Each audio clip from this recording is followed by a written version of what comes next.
Okay. All right. Good morning, everybody.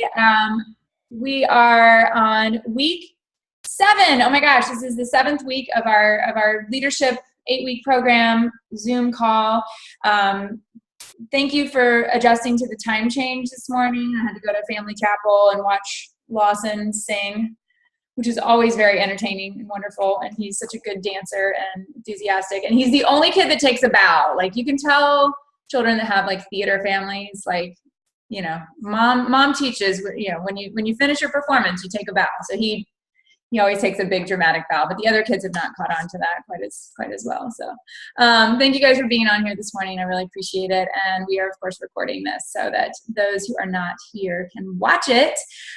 This week, so last week I kind of like overloaded you. I think in the next 8-week segment, I'll probably divide what I did last week into 2 full separate weeks, because I ended up doing an hour of training plus that bonus resource that I threw out at you guys that I thought was a really good little 10-minute segment, just to kind of it was all about sponsoring, and there was a lot of good stuff and probably too much for a week.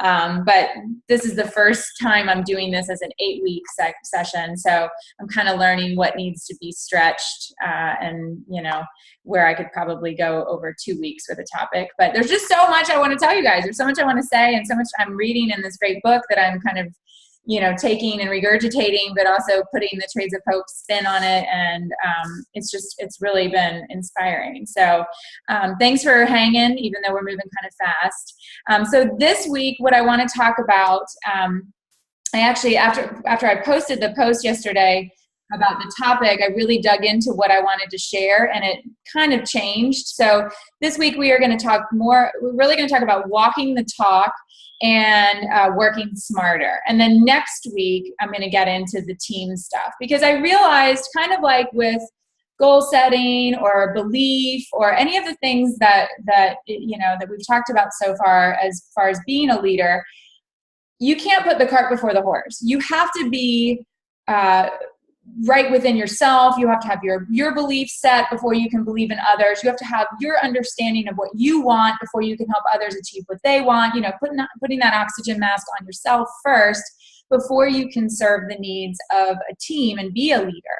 And so even with leading a team, I really couldn't talk about that before I talked about walking the talk and working smarter and getting yourself prepared to lead by example. Because my son is my kids play baseball, and my older son Barrett has been he's almost 8, and he's been playing, this is probably his 6th or 7th season, and for basically the entire time he's been playing baseball, he's been with this same group of kids, the same team, the Twins, and we've had the same group of coaches and families, and it's been amazing. Well, this fall, all of his friends decided to play football or lacrosse, and they all took fall ball off this year. And so we were like, well, Barrett still wants to play, so let's just put him on a different team, and just for this season.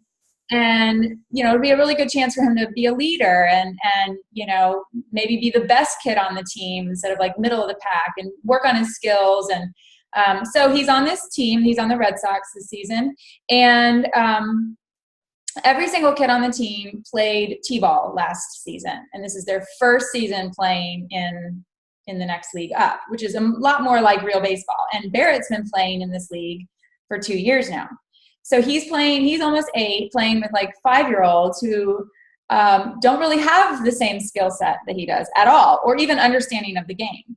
And the first couple practices and the first game was so awful that, like, we thought we had made a mistake, and that Barrett was going to end up hating baseball because we had done this to him and put him on this team where he was obviously the best kid, but like didn't have anybody to play with him. You know, you can't play baseball by yourself, no matter how good you are. And so we've been having these conversations with him, because he's getting really irritated with his team, and he's like, come on, you know, you need to go do this, and you need to be here, and you need to cover this space, and you need to, you know, and he's yelling at him, and he's getting mad at him.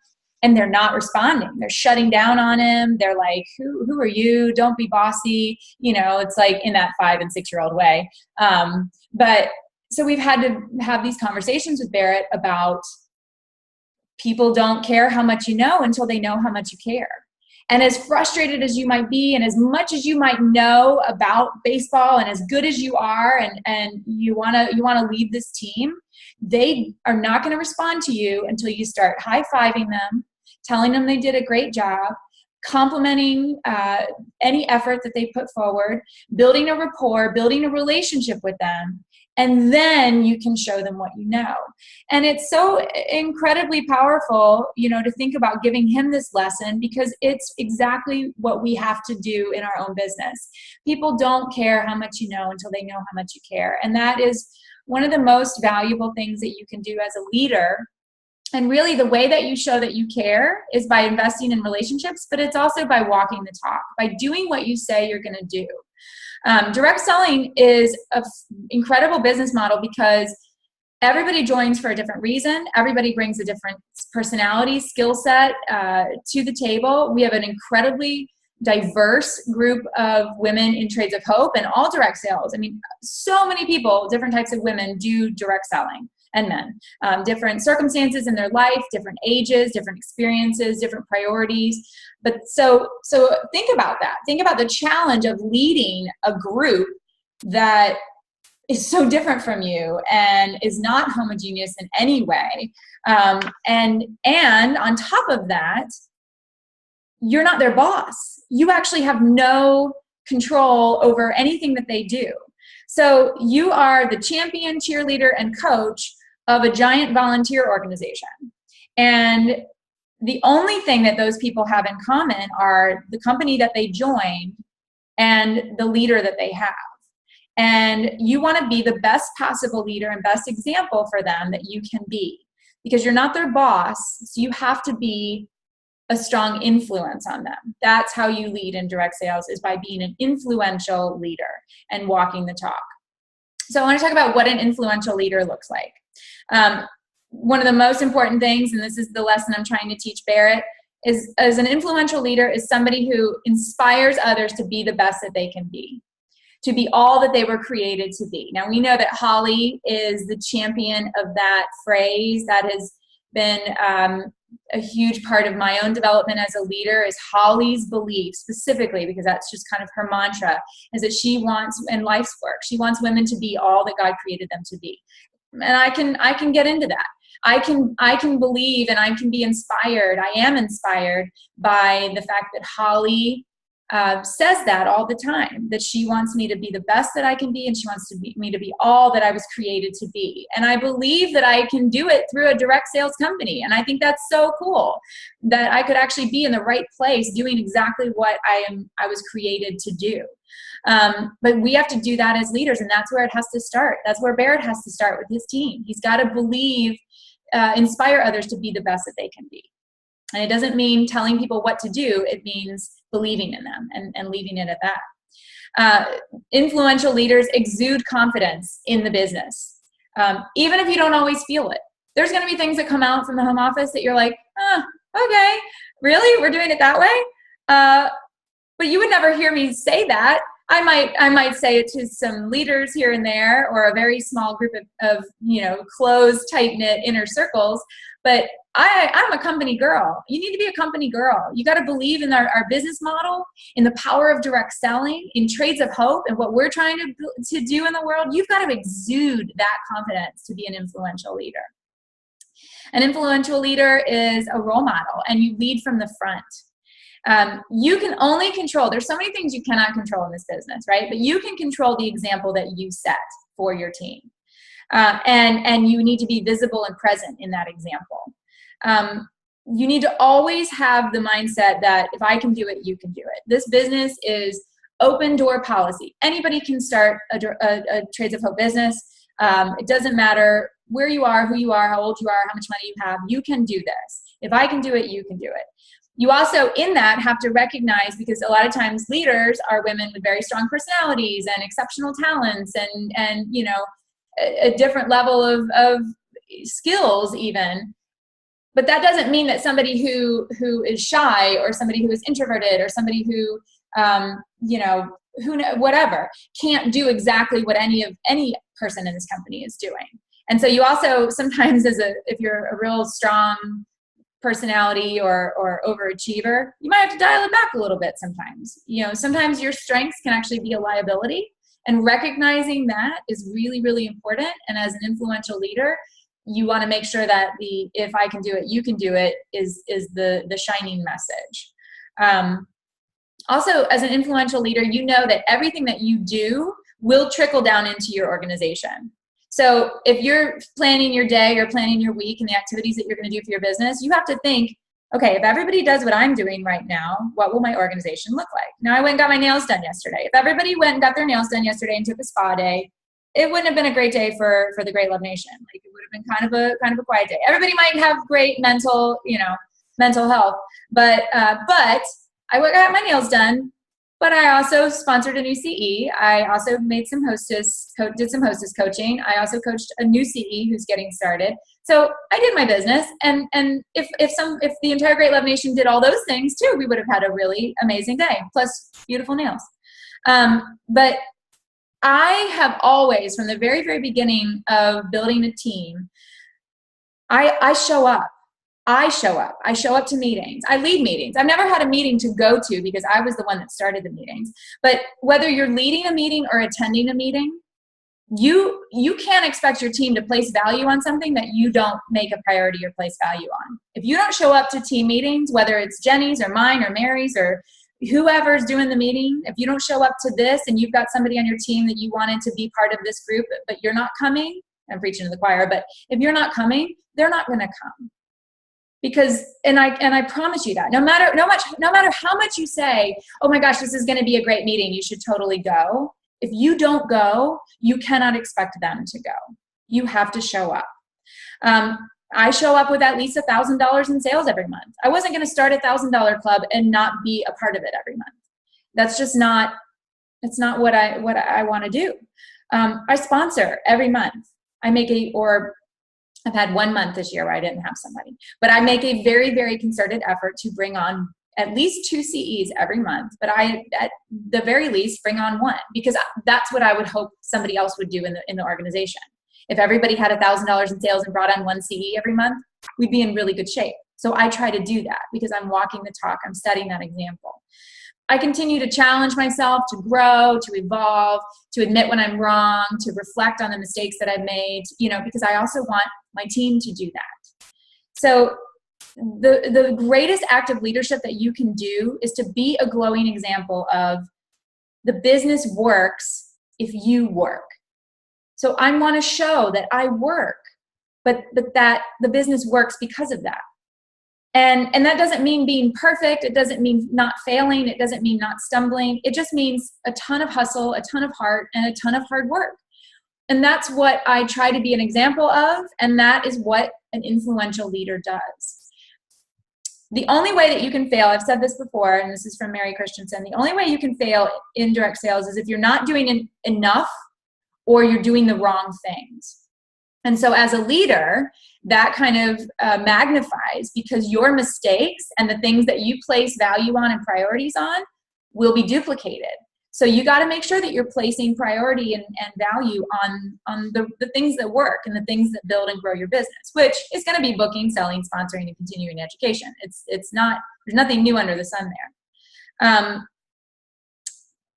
A big warning too, and this is something that I thought was really interesting and really powerful, that sometimes, and I've seen it happen, it even happened to me a little bit early on, that sometimes you think like you're like, you start to hit that sweet spot. You start to sponsor people. I've seen women, all of a sudden it's like they get it, and they start to bring on people, and they start to grow a team. Maybe they move up to master, or even move up to manager, and they're getting this groove. And then all of a sudden they start doing something different, or they don't do as many parties, or their personal sales go south, or they change what they're doing because they think they're in some new position or new role, and so therefore they have to change everything that got them there. No, don't do that. If you're getting your groove and you're doing something that works, do more of that. Don't change what you're doing. Don't think that, oh, I have to all of a sudden have, a whole new system for communicating with my team because all of a sudden I'm a master CE. No, if you've been communicating with your team in a certain way and it's working, don't change it.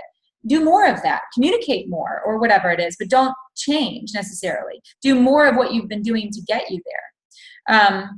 It's really a fascinating thing. Promoting leaders sometimes will abandon all the behaviors that got them to that point. The business never changes. Booking, selling, sponsoring, and continuing education never changes. And when you find that groove and you're placing value on all 4 of those areas and you're building a team, don't change that behavior. Keep doing that because that's what works. An influential leader, a strong leader, is fully engaged with your business, and this is a behavior that you want to trickle into your mind, into your team. Being fully engaged with your business means on the job hours. In other words, time that you're doing parties, time that you're doing coaching calls, Zoom calls, opportunity chats, follow-ups with customers. Actually engaging with people is the most valuable time value that you can place on an activity. That's on the job work. And you want to have as much of that in your week as you possibly can. And if you're doing parties and you're going to opportunity chats and you're doing coaching calls and you're showing up for meetings, your team will see that that's a valuable activity, that engaging with people is the most important thing that you can be doing. Thinking about what you want to do does not count. It is so much more powerful to take one small step forward and pick up the phone and make a phone call than it is to think about all the wonderful things you want to do with your business. So 100 grand intentions are nothing compared to picking up the phone and making a phone call, scheduling an opportunity chat, going and doing a party. So think about on the job hours, engaging with people, because that's what you want your team to do. Influential leaders focus on the frog. They understand that you do the thing you want to do least first, and you set that example for your team as well. Otherwise, they're going to put off the same things that you put off every day and put on the to-do list for the next day or the next week. Your team's going to do that too. Success comes to those who work when they feel like working, and then work when they don't feel like working. I read a great book a couple years ago called The Slight Edge, and I've talked about it a couple of times. It's fantastic, and it's just about that idea that most of the time the difference between success and failure is not some great chasm. It's really just this tiny little difference. It's a 30-minute difference a day that you put into your business. It's getting up 20 minutes earlier. It's spending a little extra time making 2 more phone calls a day. It's the tiniest little things. You think about like an Olympic swimmer doesn't win by 3 seconds. He or she wins by hundredth, thousandth of a second. The tiniest little increment is the difference between winning and losing. And that tiny little increment came from dedication of daily disciplines into their training. The same is true for us. It's not a massive chasm. It's a tiny slight edge. And it's honestly working every single day, touching your business every single day when you want to and when you don't want to. The question should never be, will this business work? It's, will I work this business? The business works. Direct sales works. You just have to work it. And again, that's the belief that you have to take on to then have that spread to your team as well, so that they believe that. We all have the same hours in the day. We all have work and families and commitments that require setting priorities and developing disciplines. And I think it becomes even more important as you grow into leadership to not fall into the comparison trap, to not, we talk about the comparison is the thief of joy, right? So you want to make sure that you get out of the mindset of comparing my business to your business, but you also don't want to compare my team to your team, or even my busyness to your busyness. Very early on, I decided that I wasn't going to use the B word anymore, busy, because I feel like people use it almost like everybody's busy. Everybody's busy. It's like saying, we're all breathing oxygen. It's so irrelevant to the work and what we're trying to do. So don't compare your busyness. Don't compare your blessings. It's funny. at church on Sunday, you know, we've been living in this post-hurricane time, and it's funny because you find yourself having, you know, seeing people and having conversations, and all the conversations right now are, well, how'd you do in the storm? Oh, good, you know. And then, did you lose power? And it's become this like measure of suffering among people in our community. Like, well, I was out for 2 weeks. And then God forbid, like me, well, I didn't lose power. And you're almost like embarrassed that you didn't lose power. You're like, but my kitchen's under renovation, and, you know, God only gives you what you can handle. And, you know, we've been living without a kitchen for 10 weeks. And so I felt like I had to justify the fact that I never lost power, because people are like, oh, you didn't lose power, you know, because people love to compare their miseries, and they also love to compare their blessings. And it was interesting at church on Sunday, our pastor kind of flipped that around, you know, that God blesses people, and we're all undeserving, and you can't compare the good things that happen to you and happen to others with, and also you can't compare the bad things. So as a leader, you're busy. It's fine. We all are. So you don't have to like dwell on it. And certainly you don't want to project that to your team. There's nothing inspiring about feeling like your leader is exhausted, harried. You know, once in a blue moon, I'll share the reality of my life, but I've also worked really hard to create a lot of balance in my life and my business and project that to my team. And if I want to complain about something, I have a very, very small circle that I'm going to complain about that with. And you as a leader need to start to develop that idea that you have your accountability partners, you have the person that you can vent with, but then it doesn't go out to the team, you know, because misery does love company, and you certainly don't want your entire team to be miserable right along with you. That's not productive. That doesn't change lives. This is really, really important as well. Kind of goes back to what I was saying about like, once you become a leader, don't change your activities. You always want to spend 50% of your time on your personal business. And I know Spring's going to be like, oh, because Spring has kind of learned this, because she's so good and so in love with coaching other people that sometimes, and I'm just using you as an example, and I know you won't mind, but it gets her out of balance sometimes with her personal business. And so she's recognized that, and she's really worked on getting that balance back.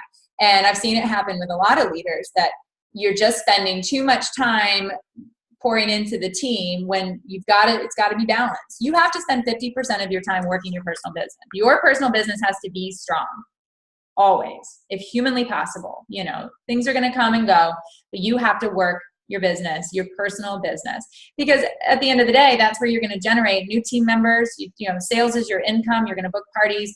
That's your bread and butter. Just like you would want a person on your team to work her personal business. You got to keep doing that. And don't think that just because you've become a leader, you have a team, that somehow that gets less. I do almost as many parties as I've done since the very beginning. I still do 4 to 6 a month. That has never changed. Okay, so going into continuing to lead by example, but also some of the working smarter tips. And these are just good practices. These are things that you can do, put on your oxygen mask, and then be an example for your team. So something that's really, really important, and I've already kind of talked about through these calls, is keeping a good calendar and being organized with your calendar. Now, if you don't have the day designer, you know, you're missing out. No, I'm just kidding. Well, no, I'm not. This is the best calendar ever. And then I got my new one, which is, I'm super excited because it's got a pretty new cover. So this is my 2018 one that I've got ready to go. This is a great calendar. You need to have a great calendar, and you need to use it, and you need to be organized with your calendar. Hold on. And you know, prioritize. There's never enough hours in the day to do everything that you need to do, so don't waste time doing things that you don't need to do. You need to have a relatively clean office space. And if you're not by nature a clean person or an organized person, then that's going to be a struggle for you. But a lot of people are going to relate to that. So if you can work to overcome that, then you're going to inspire others on your team who have to work to overcome that, to see, oh, okay, if she can do it, I can do it. And that's what you want to project anyway. So your weaknesses are not necessarily bad things, especially if you share with your team, I struggle with this, but this is how I made it work. So have a clean office, have simple systems. And honestly, one of the biggest things that changed my life was hiring somebody to clean my house. And I've talked to other women about this before. Heather Gonzalez was struggling with her business, and I talked to her about it. And she now hires somebody. It sounds like a kind of a small, and maybe for me, I thought it was like a selfish thing to do. And I had it as a goal when I was like at a certain level. And Holly was like, well, why don't you do it now so you can get there faster? And I was like, oh, okay. And then I explored how much it actually cost, because I had in my mind that it was a lot more expensive. And then I thought about the fact that I was employing somebody. So the woman that cleans my house, I know she's a single mom with 2 kids. She works really, really hard. She has her own business, and I'm supporting her business. I'm providing work. And it's probably the greatest gift I've ever given to myself ever. Like ever of anything that I've ever like purchased for myself or done for my family or done for me. I love it. I love having my house clean more than anything. I've cried to the girl that cleans my house before, because I tell her how much stress she relieves from me and how thankful I am for her. So if you've ever thought about that, if that's an issue, if like the house causes you a lot of stress, or whatever it is that's causing you a lot of stress, you have a business. You can budget, one party a month is going to go towards the person that cleans my house, whatever it is. You can make that decision. And honestly, what it frees up for me mentally is, and then just time-wise, is unbelievable. Worth every dollar. But you do need to have some systems in place, and a clean office, and a good calendar system. On your calendar, you need to have some lists that are in front of you every month. So I don't think I've ever shared this exactly with you guys before, but and it's really chicken scratchy, but on the top of every month, I put numbers like 1, 2, 3, or at the very least 1, 2. And that's where I put the CEs that I am anticipating joining that month. And then throughout the month, they're right there. I'm looking at them. Their names are there. I'm contacting them. I'm communicating with them. And if they join, I put a big check next to their name. If they don't join, I might write their name on the next month. Or if they're off the list, I might cross them off. But I've got it right there on my calendar. So I'm looking at it every month. I also have a list in my monthly view. That's why I like this calendar, because it's got a to-do list on the side of the monthly view. But this is where I write all of the hostesses that I was supposed to, or the people that I was supposed to book parties with and either that month or the upcoming month. So right there, I have a booking list, I have a sponsoring list, and it's on my calendar.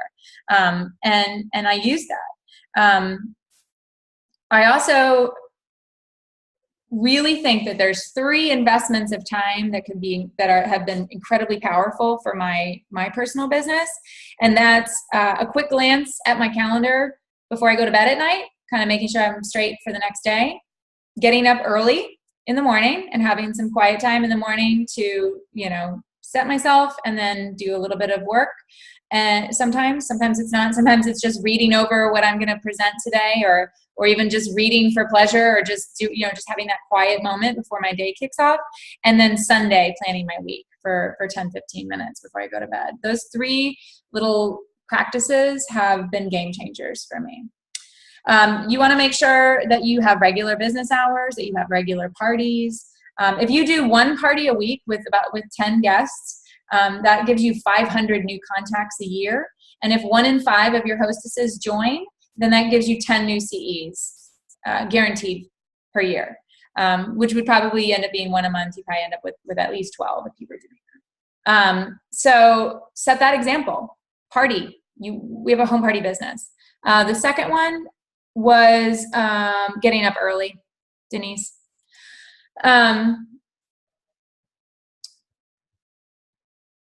Sorry, I lost my place. Okay, you want to make sure that you're doing follow-up. If you want your team to do follow-up, you have to do follow-up. This is not my strongest area, but I have committed, some of you know, but I try to make it clear that I'm committed to 3 phone calls a day. Whatever it is, 3 phone calls, 5 phone calls, 10 phone calls, whatever you can manage, do, and then tell your team that you do that. I made 3 phone calls today. That's my commitment. Your customers are your greatest assets, and you should be taking care of your customers, and you want your team to be taking care of their customers. You want to also project success. and that doesn't mean like in a false way. It means in a really genuine way, but this is like a personal branding thing. And also just to your team, you know, you want to make sure that on social media and in life that you are projecting the life that direct sales offers to people: freedom, flexibility, extra income. You know, we're not about like, I mean, you see, like I've got my Roden and Fields friends who are posting about like Lexuses and stuff. So we're not doing that. But I try to project that, you know, I'm so thankful that I got to go on a field trip with my kids, or that we were at the beach over the summer, or that, you know, my life is what I put on social media. It's happy, it's, you know, fulfilling. And a lot of that has to do with the fact that I work with Trades of Hope. You know, I try to project that success. I try to get up in the morning, get dressed, and play ball, you know, play the game. This is life. And I want to project that my life is really good because of this wonderful business that I have, to the world and to your team. Make sure that you can articulate clearly what it is that you do with Trades of Hope. Make sure that your elevator speech is ready. Make sure that if your teammate asks you a question, or what would you say to this, that you're ready to role play with them. You know what you would say. Can you talk about Trades of Hope at the drop of a hat? And do you work on being a good communicator and developing a sense of curiosity with your team at parties? Is that kind of the message that you put out to your team? You also want to be your best customer. If your house doesn't have any Trades of Hope home decor in it, or you don't wear Trades of Hope jewelry all the time, you know, if your gift giving isn't Trades of Hope, then, you know, you have to be your own best customer and believe in our products more than anybody, and project that to your team. You better believe every single teacher gets a Trades of Hope piece from me. All my friends for gifts get Trades of Hope. I mean, it's what I do. And so of course that's what you're going to get. So you can't expect, again, if you don't place priority on something, you can't expect others to place priority on that. You want to demonstrate credibility by having a trifold or a business card on you whenever you need it, and preferably one that's not crumpled up and sticky from the bottom of your bag. You know, you need to be ready, because again, if I'm doing an activity, even if most of the time people don't see me in my day-to-day life in the team, but I know in my heart of hearts that I want to be a good example. And so I'm going to do what I say I'm going to do. I'm going to get dressed and put on jewelry and have something to give out that's in my bag. Because if I'm asking you to do it, you better believe I'm going to be doing it too. You also want to make sure that you're embracing the home office. You want to be the first person to buy a ticket to retreat. You want to, like I said, be a company girl. Understand the value of going to retreat, of going for leadership, being a part of leadership. Understand that we're a dynamic company, that direct selling is a dynamic industry. Even the companies that have been around for a while, they're always changing and making changes. That's how you survive in this business. So you might not love everything that comes out, but you got to find your own angle and make it work with your team. Don't waste your time, and this is important. The suggestion box is great. Put your suggestions in there, but I see women get very hung up on things that they don't have influence to change. Don't waste time trying to influence aspects of our business and our company that you really don't have any control over. You are a compassionate entrepreneur. You're not a customer service rep. You're not an artisan contact. You're not, and I'm not saying this to be, because some of you have done things where you brought artisans in, and not what I'm talking about. I'm talking about like the operating procedures of our company. Just be a company girl. Do your job. You have the tools to do your job, represent the artisans, be a leader, own that. Mary Christensen said, you can have everything your way when you get your own planet. So there you go. And you want to be visible. You want to be supportive of the women on your team who are achieving things. If their name gets put on the top seller thing on the Trades of Hope main page, you want to comment on that. And you guys do a great job of that, but that's really, really important. You want to aim for and hopefully achieve every incentive that the company puts out. And you want to leverage those incentives for your own team. So, once in a while, we'll put something on top of, like I've seen, a lot of us offer things like the mug. I'm doing the mug for one more party for September. Well, that was really intentional. I'm willing to buy a $25 mug and give it away to somebody for all the bookings that have happened to help shore up September because of the loss of parties and sales because of the hurricanes and the disasters. For me, that was a worthwhile incentive. But I've seen women kind of give away the farm on incentives when there's already things from the home office. You know, the 4-4-4 challenge is a great incentive. And so encouraging that with your team doesn't cost you any money as a leader and will help your team rise to the occasion. So think about that and make it your team culture that if the prize is a banana, then you're going to win a banana. In other words, whatever it is, we're going to go for it because it's been put out by our home team. We're company girls. We're going to go for this. It's going to help us grow and it's going to help our artisans. So don't feel like you always have to do something over and above that. It's also important to make friends with other direct sellers and in other companies and partner with them and work with them and learn from them. That's been a really fun thing that I've done as I've grown in leadership is go have coffee or wine with somebody that's a boss in another company and or building a team or even just at the beginning of their experience and their journey and wanting to learn from me. It's super fun and it's fun to learn what other people do. Even the fact that I've been putting these Zoom calls on YouTube, I didn't know I could do that until I went and had drinks with my Beachbody coach friend. And she's like, oh yeah, our leader does weekly Zoom calls and he puts them on YouTube. I'm like, I didn't know you could do that. So you never know what you're going to learn from somebody. You always want to work on your weaknesses as a leader and share them sometimes, not all the time. But you want to be the first to admit that you're messing up, that something's not going well. And I've certainly am able to do that more within my leadership circles, and own my mistakes, be vulnerable when necessary, be open to input, build relationships, build trust. You know, at the end of the day, you are going to have women who you get very close with, who become kind of pillars in your organization, and you become friends with them and they become very dear to you. And that's important. And it's important to continue building that relationship together. You never want to think I'm a failure when something bad goes wrong. You want to think this is a failure. Like what just happened? Whoa, epic fail. But then you want to analyze it, objectively and figure out what went wrong, learn from it, and then move on. You are never a failure. You cannot fail unless you're not doing enough or you're doing all the wrong things. So, if things are not going well, then look at what you're doing and change. And if things are going well, then do more of that. But the bottom line and the last thought is that the pace of the leader always determines the pace of the pack, which is why I wanted to make sure I started with you. And maybe some of this is even tough love. And that's okay, because I hope you understand that it's love ultimately. It might be kind of tough, but it's love. I love you and I believe in you.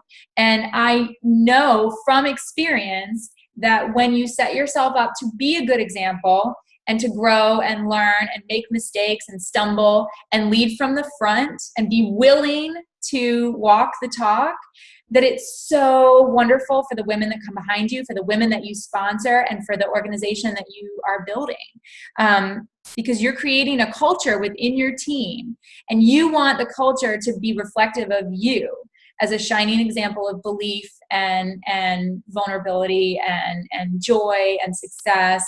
And so think about that. Because whether you have a team of 1 or 1,000, it begins now. And, you have to, hold on, you have to do what you can't ask others to do something that you wouldn't be willing to do yourself. And I think that's one of the most important pieces of being a good, influential, strong leader. It starts with you. And there's no other way around it. So hopefully that gave you some things to think about, some things to maybe work on. Certainly not meant to make you want to crawl in a hole and start over. That's never my intention. But it was a lot. And I recognize that, but that's why it's so valuable that you're doing this, that you guys are here, that you're watching these calls, you're participating in these calls, because, there are a lot of things I wish I had done differently. And I wish I could go back sometimes to when I only had 10 people on the team and I could do some things differently. But I'm also really thankful that it happened exactly the way that it happened, because I've learned so much in the process of making mistakes and the process of, you know, of reading books and learning and being like, oh my gosh, I can't believe I've done it that way. I need to change. Because there's so much value in that too. So never beat yourself up if you're like, oh, I'm not doing that. I didn't do hostess coaching for 10 months. I mean, you know, you can do a lot and not do a lot and still be very successful. So yeah, so make sure that you love yourself and give yourself some grace and gentleness, and go rewatch this and take notes again. Because I'm sure there was a lot, because I always go very fast. Okay, thank you guys very much. I'm going to stop.